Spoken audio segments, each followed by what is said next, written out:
नमस्ते। आज हम क्लास 8th के हिंदी के चैप्टर नंबर 10 कामचोर के प्रश्न उत्तर और शब्दार्थ पढ़ेंगे। लेकिन वीडियो शुरू करने से पहले अगर आपने अभी तक मेरे चैनल को सब्सक्राइब नहीं किया है तो कर लें और पास में लगे बेल आइकन को भी दबा दें ताकि मेरे आने वाली सभी वीडियोस की नोटिफिकेशन आपको मिल जाए। तो चलिए शुरू करते हैं प्रश्न उत्तर।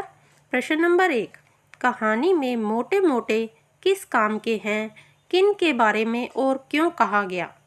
उत्तर, कहानी में मोटे मोटे शब्द घर के कामचोर बच्चों के लिए आए हैं क्योंकि वह कोई भी काम अपनी इच्छा से नहीं करना चाहते थे। प्रश्न नंबर 2, बच्चों के उधम मचाने के कारण घर की क्या दुर्दशा हुई? उत्तर, बच्चों के उधम मचाने के कारण घर इस प्रकार अस्त व्यस्त हो गया था मानो अभी तूफान आया हो। सारी दरी कीचड़ से सनी हुई थी, भेड़ें मुर्गियां इधर उधर दौड़ रही थी, सारे बर्तन इधर उधर फैल गए थे और घर में बनाई जाने वाली तरकारी कच्ची ही भेड़ों द्वारा खाई जा रही थी। प्रश्न नंबर 3, या तो बच्चा राज कायम कर लो या मुझे ही रख लो, अम्मा ने कब कहा और इसका क्या परिणाम हुआ? उत्तर, बच्चों की मनमानी व घर में फैलाई गई अव्यवस्था से नाराज होकर अम्मा ने यह कहा और इसका परिणाम यह हुआ कि पिताजी ने बच्चों के लिए शाही फरमान जारी किया कि जो बच्चा घर की किसी भी चीज़ को हाथ लगाएगा तो उसे रात का खाना नहीं मिलेगा। प्रश्न नंबर 4, कामचोर कहानी क्या संदेश देती है? उत्तर, कामचोर कहानी संदेश देती है कि बच्चों को प्रारंभ से छोटे छोटे काम करने की आदत डालनी चाहिए। बच्चों को भी रुचि लेकर घर या बाहर के छोटे छोटे काम करने में माता पिता का सहयोग करना चाहिए ताकि बच्चे स्वावलंबन के महत्व को जान सके और परिवार पर बोझ न बने। प्रश्न नंबर 5, क्या बच्चों ने उचित निर्णय लिया कि अब चाहे कुछ भी हो जाए हिलकर पानी भी नहीं पिएंगे?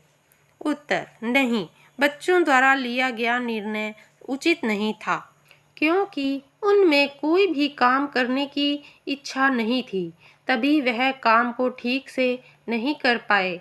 यदि वे काम करने के बाद मन में ठान लेते तो कामचोर बनकर परिवार पर बोझ नहीं बनते।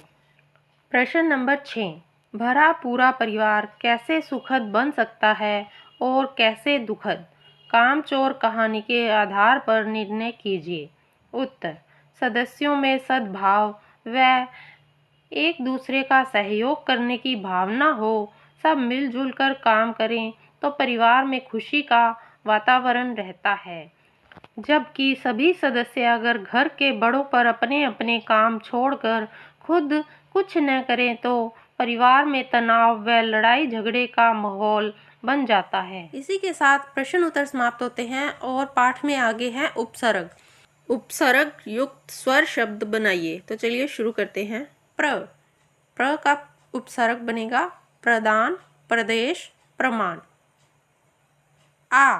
आजीवन, आजन्म, आमरण। भर पेट, भरमार, भरपूर। बदसूरत, बदनाम, बदकिस्मत। तो ये उपसर्ग भी समाप्त होते हैं। अब हम शब्दार्थ भी कर लेते हैं। नंबर 1, दबैल, दब्बू। घमासान, भयानक। फरमान, राजआज्ञा। कुमुक, फौजी टुकड़ी। दड़बा, मुर्गियों के रहने की जगह।